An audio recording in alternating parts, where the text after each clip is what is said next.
High বন্ধুরা, দীপুর daily cooking চ্যানেলে সবাইকে স্বাগতম। প্রতিদিনের মতো আজও নিয়ে এসেছি একটা নতুন দিনের নতুন রেসিপি, আর সেটা হলো সর্ষ শাকের পরোটা। ভিডিওটা ভালো লাগলে লাইক, শেয়ার ও কমেন্ট করে পাশে থাকবেন। চলুন শুরু করি। এই রেসিপির জন্য সর্ষ শাকের পরোটা যেহেতু, তাই সর্ষ শাক নিয়ে নিয়েছি। এগুলোকে ধুয়ে কেটে পরিষ্কার করে নেব। ধুয়ে কাটা হয়ে গিয়েছে। এবার এগুলোকে প্রেসার কুকারে সিটি লাগিয়ে নেব। একটা সিটি লাগালেই হবে। একটু লবণ আর একটু জল দিয়ে দেব।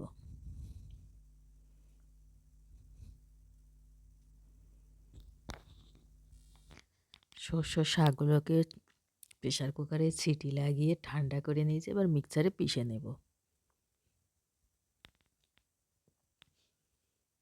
এক কুচি আদা দিলাম। পেশা হয়ে গিয়েছে। এবার একটা থালা নিয়েছি। ময়দা নেব 1.5 বাটি। কালারের জন্য সামান্য একটু হলুদ দেব, আর অজওয়ান হাতে ম্যাশ করে দেব। একটু সাদা তেল দেব, মানে রিফাইন তেল দেব। আর একটু ফ্যাটানো টক দই দিয়ে আটাটাকে ভালো করে মেখে নেব।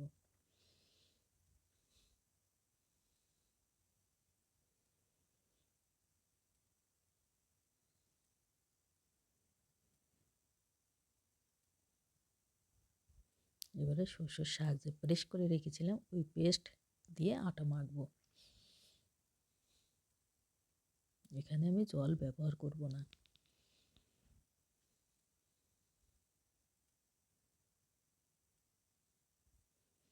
আটাটা মাখা হয়ে গিয়েছে। কিছুক্ষণের জন্য রেস্টে রাখবো। থালা চাপা দিয়ে রাখবো। ফিরে এলাম 20 মিনিট পর। এবার আটাটাকে আরেকটু মোলায়েম করে নিয়ে লেচি কেটে নেব।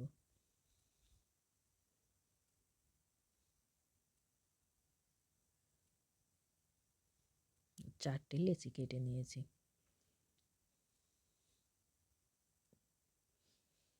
গুঁড়ো আটা দিয়ে বেলে নেব।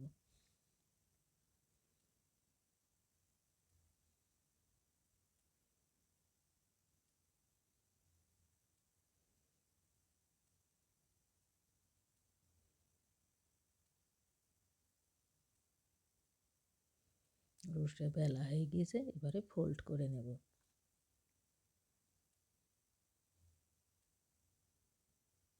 এইভাবে ফোল্ড করতে হবে।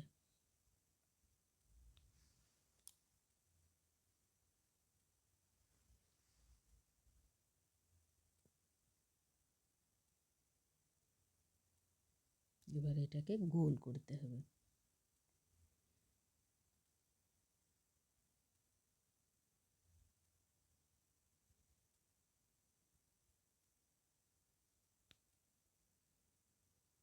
এবার এটাকে বেলে নিতে হবে।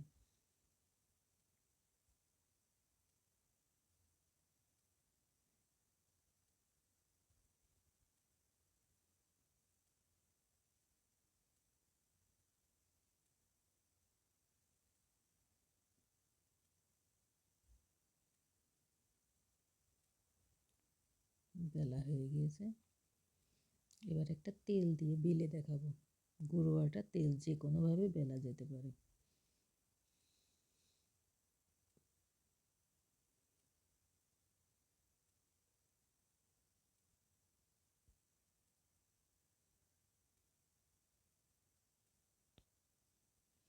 বেলা হয়ে গেছে। এবার ফোল্ড করে নেব।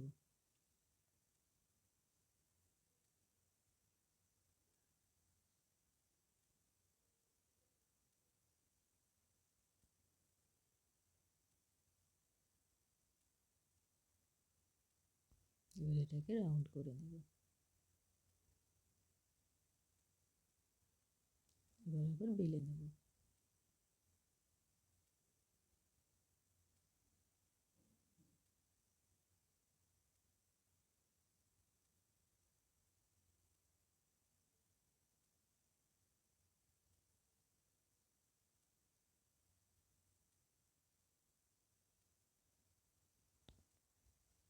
বেলে নেওয়া হয়ে গিয়েছে।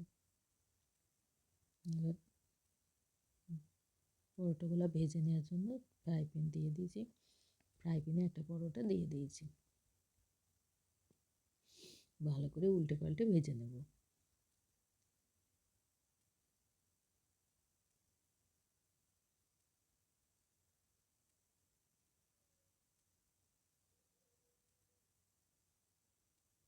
ভালো করে ভাজা হয়ে গেছে, এবার তেল দিয়ে দেব। দুই সাইডেই তেল লাগিয়ে নেব।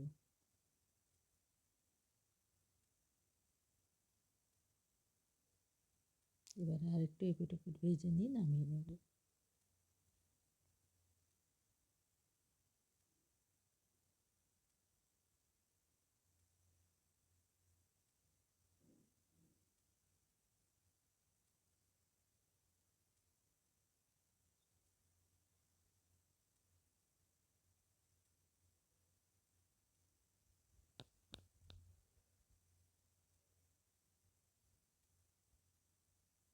এটা হয়ে গিয়েছে, এবার নামিয়ে নেব।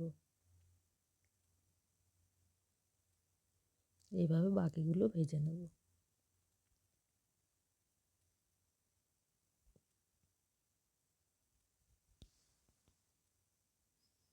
এটাও হয়ে গিয়েছে, তেল লাগিয়ে এপিট ওপিট ভেজে নামিয়ে নেব। এইভাবে বাদ বাকিগুলো ভেজে নেব।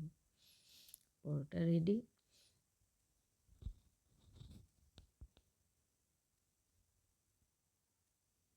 খুব ভালো টেস্টি হয়েছিল। ভিডিও শেষ পর্যন্ত দেখার জন্য সবাইকে অসংখ্য ধন্যবাদ আর অনেক অনেক ভালোবাসা। আজকের মতো এখানেই শেষ করছি, আবার দেখা হবে পরবর্তীতে। টাটা।